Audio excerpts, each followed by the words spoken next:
You are listening to Wicked Psychotherapists, a podcast where two psychotherapists show you that taking care of and learning about mental health doesn't have to be wicked hot.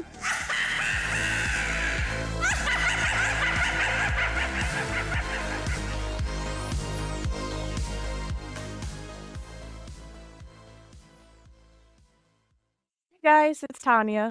Hi, it's Erin, and welcome to Wicked Psychotherapists. Yeah, so today we are going to be jumping into the Adam Sandler universe. We're going to be talking about today and probably next time some Adam Sandler movies because we love him and he is hilarious and we don't care what you say. So we might do future movies too if we figure.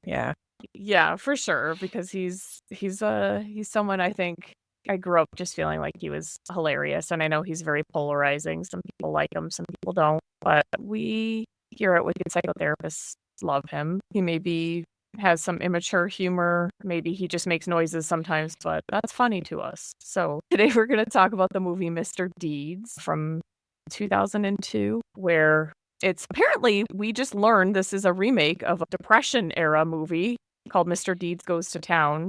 I only knew that because I saw it written somewhere. I had no idea. I had no idea. I never heard of that until you mentioned it today. Yeah, it was not well received as a remake of that, but we still think this movie holds up on its own. We didn't watch the other movie because Adam Sandler is in a category all his own. And this movie also contains one of our other favorites, Winona Ryder. So yeah, that's the tie-in. There's a great combination here in this movie. They done other movies before? I don't know. And Winona, I can't think of any, but I feel like I don't know because I was thinking Drew Barrymore when you said that, but so I don't know if they've done. No, him and Jennifer Aniston have done like 3 movies together. Oh yeah, they had all the Netflix ones that were like apparently they were loved to be like hated, but people wanted to keep watching them, sort of thing. Right. Like that was the formula behind it. But right. This movie has a lot of comedic elements to it. It's just a fun movie, and really deals with some themes in mental health that are kind of a little bit more on the outskirts, of things that we usually talk about, but definitely has some elements there. So, the first thing is probably just Mr. Deeds or Deeds Longfellow. Longfellow.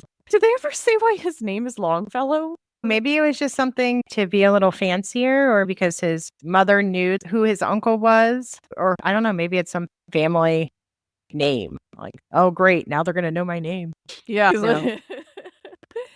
Yeah, it's kind of, and he prefers to just be called Deeds because he's kind of like an everyday man. He's not a fancy man in his town in New Hampshire and Mandrake Falls, which is made up, of course. He's very much just kind of a small town guy who is very friendly. He owns like a pizza shop. He wants to get greeting cards published. He's kind of got these really overly rhymed poems that are fit for Hallmark. He keeps submitting them. And he's just a nice guy. You just kind of see that he's really... He cares about the people around him. He's not upset in the opening scene when his friend comes in with the 2 guys that are looking for him, and the friend had called out, and he's like, I really thought you were sick, huh? Yeah. And he just keeps on it of like, you did such a good job. You're such a good actor.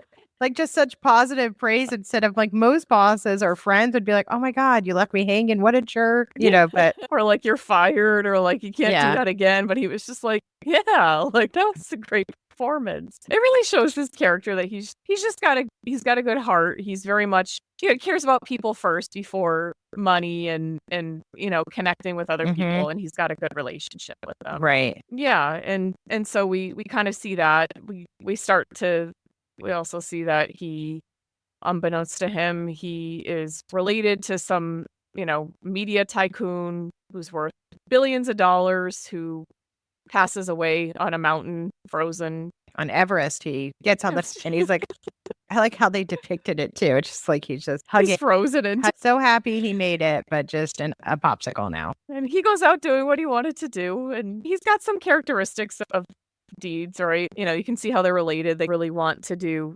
things that are good for them. They care about people. They're determined to do things that make them happy and bring happiness. Yeah, these 2 kind of, I guess, executives of, that are part of the board come to get Deeds and inform him, hey, you just inherited $40 billion. You're the next closest heir. And Deeds is like, when they tell him like, hey, you're next in line for a $40 billion fortune, he's like, oh yeah. And then he goes on and like starts talking about something else. And like that somebody had just said to him. And he's like, wait, did you just say that? Like, yeah. Process in his mind. Yeah, he's like, I have to deliver these pizzas. He's very friendly. He helps that older man cross the street, literally carries him on his back to get him there. He's a very affable guy. So we kind of start to see that there's this buildup of a really great guy who has small town values and really cares about people. And he's about to go to the big city in New York. I guess nobody's ever left the town before. He's like, I'm the first person ever to leave, except for when somebody went to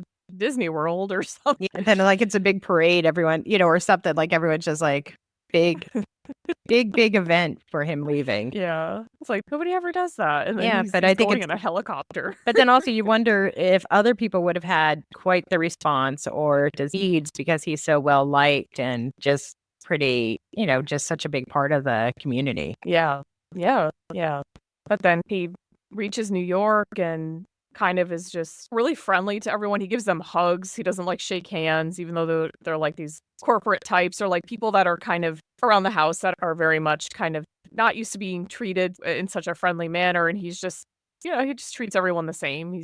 They're all equals to him. And yeah, it starts to set up this kind of realization that he carries with him something that these people around him probably don't, and probably maybe never have, or maybe have been kind of corrupted by corporate greed, money, things like that. So that's kind of a big theme is, integrity being unchanged, even though his place changes. He's not changed by that. He has really strict kind of morals and values, and that's just who he is. He doesn't try to change that or hide that. He's not ashamed of it. He defends it when he's out on a date with Babe, who is Winona Ryder, and the guys invite him over kind of to make fun of him, essentially. Right. He's like, oh, so you guys didn't invite me over here to like be nice. Like you guys are really unkind, and kind of is just like, I'm sorry, Miss Dawson, and it's like, well, we're going to leave. And he doesn't do anything really to get them back, except when he then, punches them out. That's, he does get revenge on them.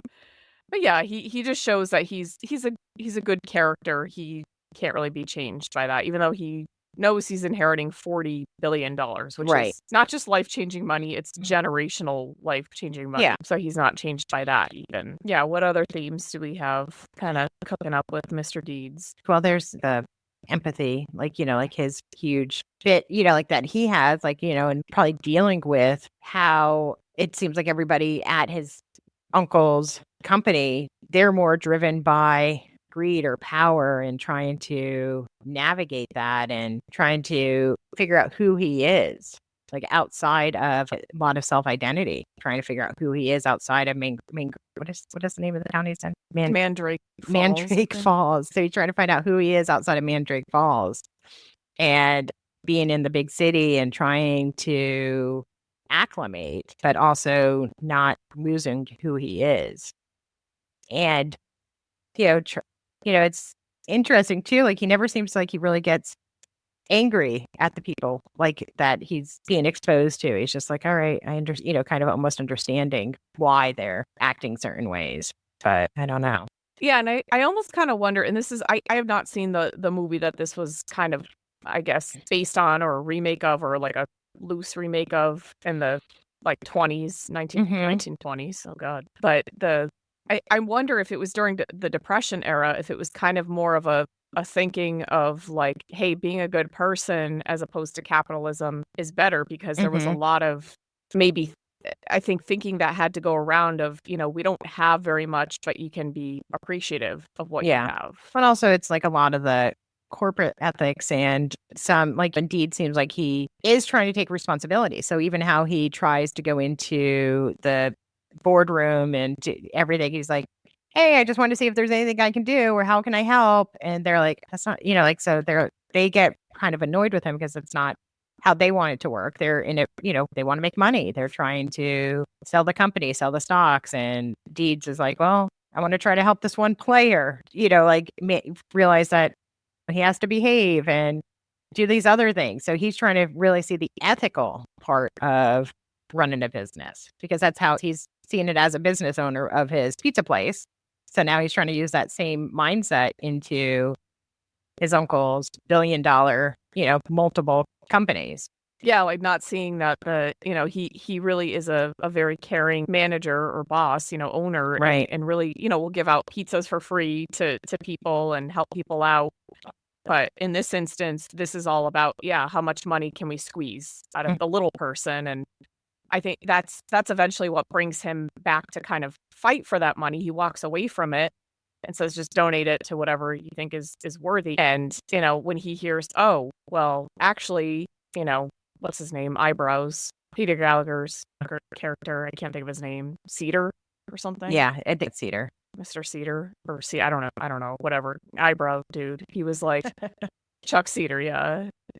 When he decides to sell off he's going to make a vote to sell it off in pieces. And then like 50,000 people are going to lose their jobs. And that's what really touches Mr. Deed's heart. And he's like, oh no, that's not right. He's definitely very much like, it's the heart versus the head kind of thing. Yeah, because he sees them as people. He doesn't just see them as financial obligations or how much money are we going to lose or how much money are we going to make not having these people. He's seeing them, oh wait, each one of them is a person and they have a family and they have responsibilities. That's probably how, going back to his one employee who was fake and sick, he's probably like, you're doing so good. You're so funny, but he's probably not going to fire him because he knows his friend, that's probably all his friend has besides the whatever he was doing at the airport, sitting in the chair. Oh yeah. Yeah, and it's his friend, and he like cares about him, so he's like, all right. Well, he doesn't even get mad about it. He's just he's fine with it. But yeah, and I think that coming back to this, it's just a completely different worldview. It's really kind of the David and Goliath kind of mentality of like this smaller person values taking on kind of this megaliath of what's kind of the usual in business, and he kind of turns it on its head and doesn't want really anything to do with it if it's going to be these types of politics. And I think he realizes that, and that's why he's just like, I don't want this, like this isn't my thing. And there's also another piece that we haven't really touched on, which is Winona's character, Babe, which I do not understand why her name is Babe, but it is. Yeah, with the nickname Barbara, maybe? I don't know. What would you call Babe? Like, what would a nickname for Babe be? Like, if someone's real name, I don't know. Or maybe their parents, or her parents really just named her Babe. I don't know. Yeah, I was like, that's a strange, yeah, okay. And plus, that sounds very, I may be totally off here, but that sounds kind of like Southern to me. Like, but she didn't seem, I don't know, she seems whatever. like she's it's movie land. But yeah, she initially just, she's a producer at a newspaper, and she's basically just trying to get the story on him. She's wearing like a hidden camera, but then in the process, she falls in love with him, sees how much of a good person he is, see how much he cares about people. But with the powers that be and people working to kind of make him feel sad and want to walk away, they disclose that. And basically he's hurt and he just kind of wants nothing to do with this. He's very heartbroken. He's never really dated too much, and so this is just a big heartbreak for him because he's very innocent. He doesn't really, he takes things at face value. He sees the good in everyone. Well, it also makes you realize how trusting Deeds is when all of the videos come when he's with John McEnroe and they're like being crazy, but he's just like, how did people get this video? The shots. I mean, like, who else was there? Babe was there. That's what I was thinking too. Like, he's just so trusting. And he's just like, it just even with when he was rescuing the woman and her 7 cats. And he's just like, how did this come? That's so weird. Like those shots. It's just, never would think, because he's just so trusting and just, like, no one would hurt me, or, this person has her best interest, has my best interest, or she's my friend, or I'm dating her. Yeah, he really likes her. And it's funny because you would think that would be like, oh, it could have been anyone nowadays with who everybody has a phone, but it just wasn't like that back in 2002. It really would have had to have been, somebody doing that intentionally, but he just doesn't think that way. Very naive and open and trusting.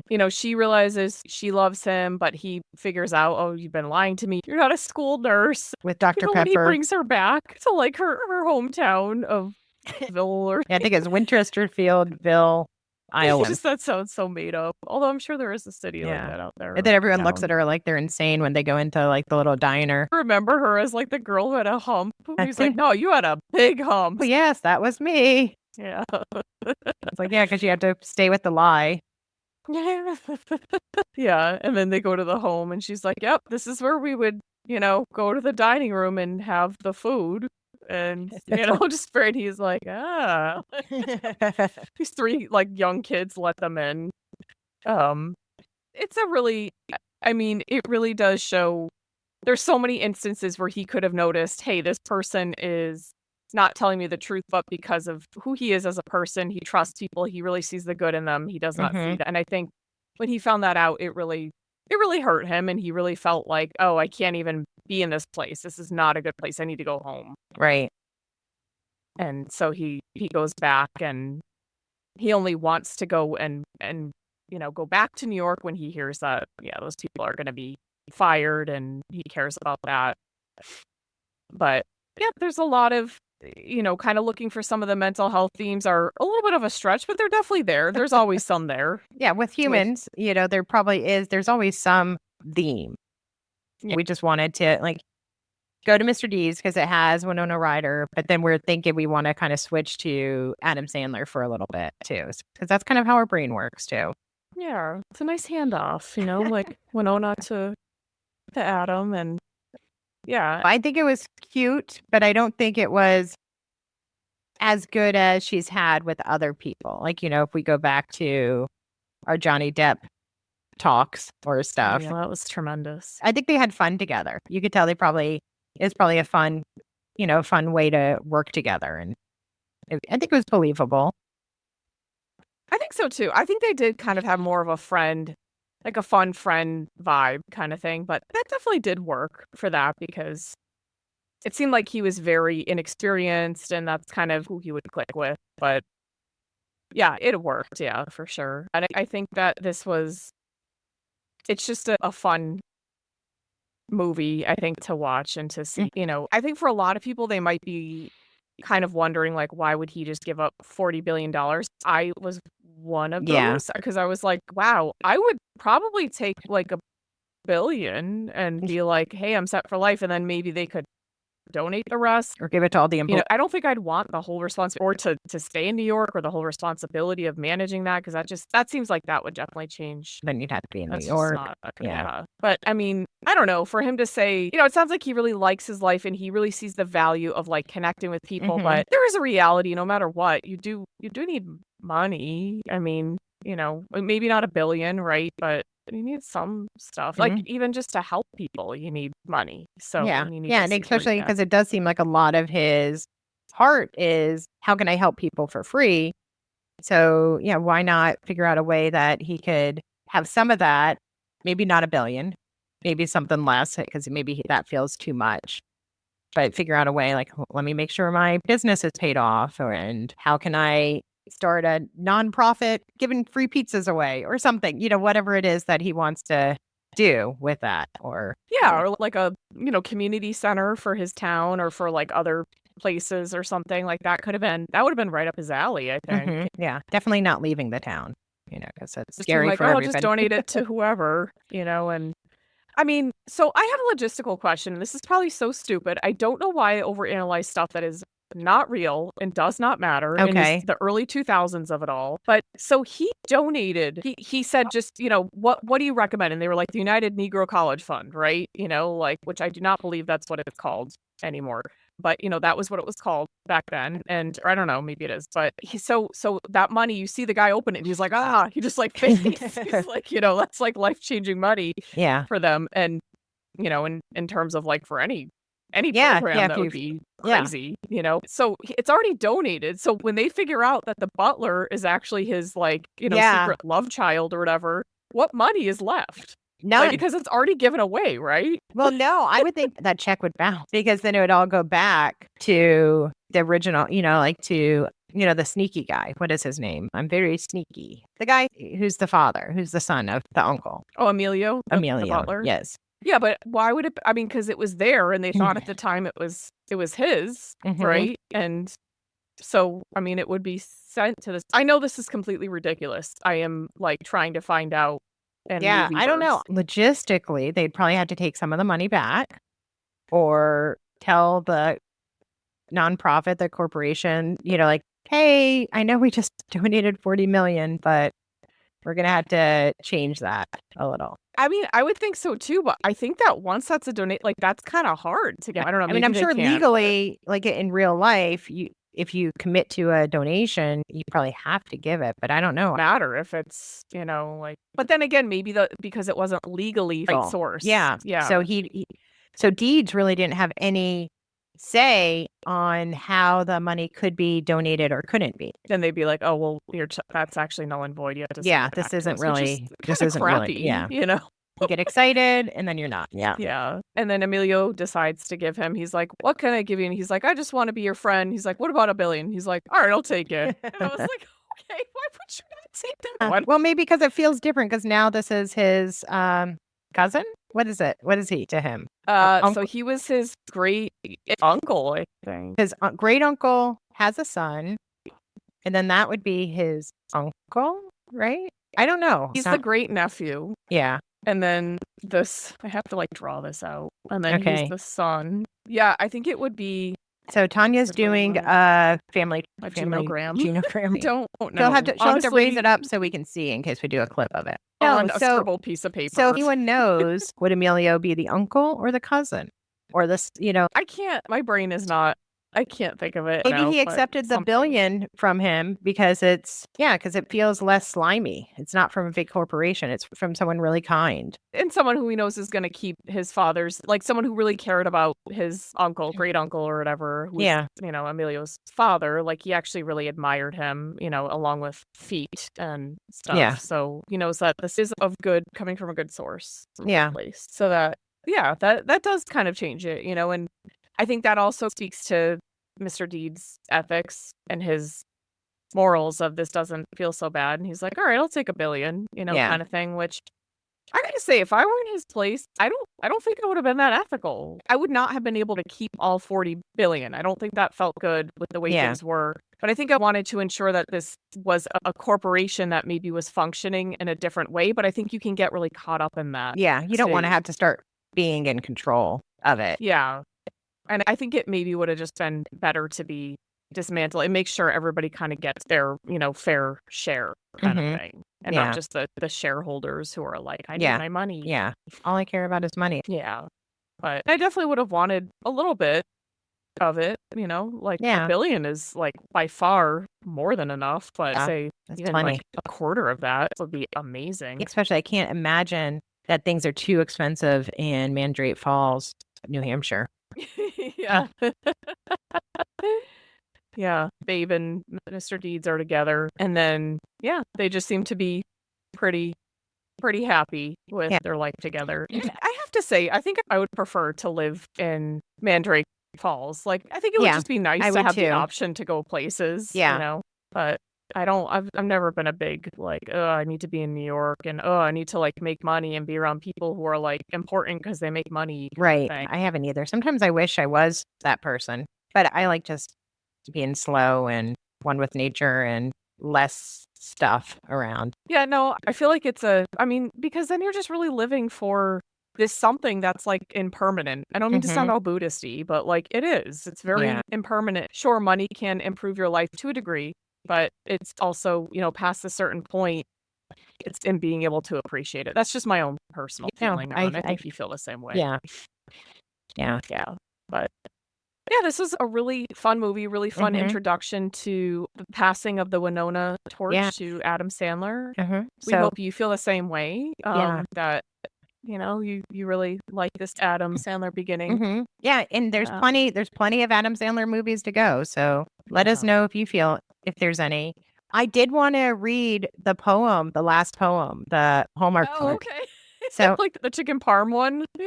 Was it the chicken parm one or was it the one that the Hallmark finally became a Hallmark card? It was right. Yeah. So this is the one he made for Babe, and it's hard to breathe, feels like floating. So full of love, my heart's exploding. Mouth is dry, hands are shaking. My heart is yours for the taking. acting weird, not myself, dancing around like the Keebler elf. Finally time for this poor schlub to know and how it feels to fall in love. Schlub and lub.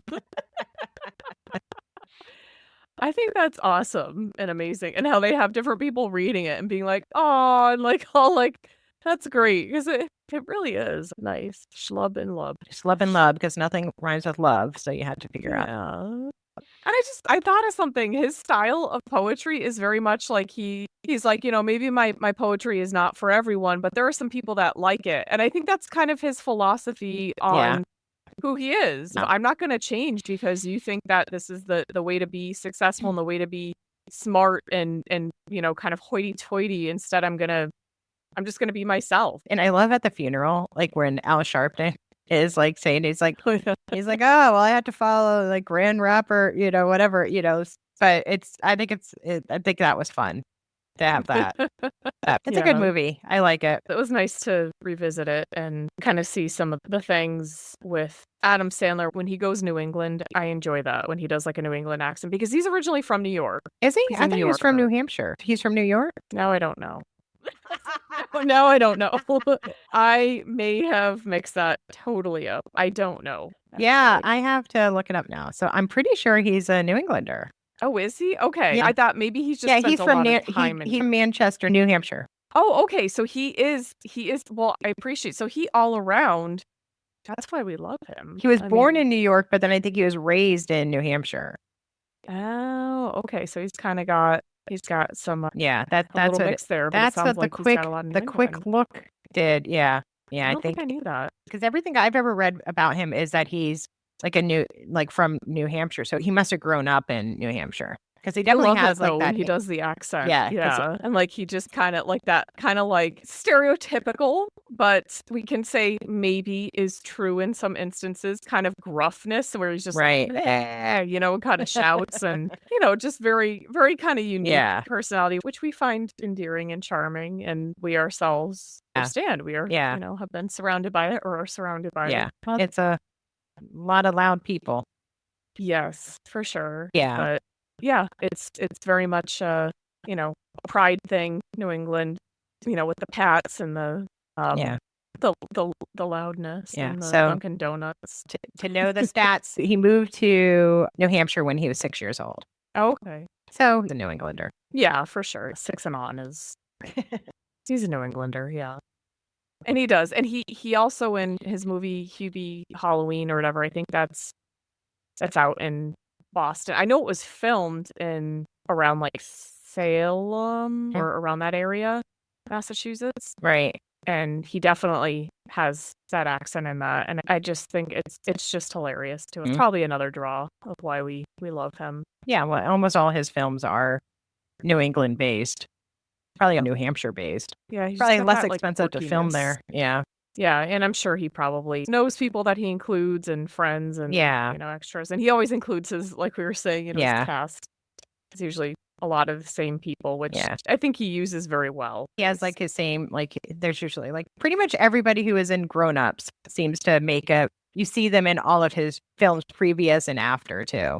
Yeah, and some of his like former Saturday Night Live cast members like, around that time, definitely.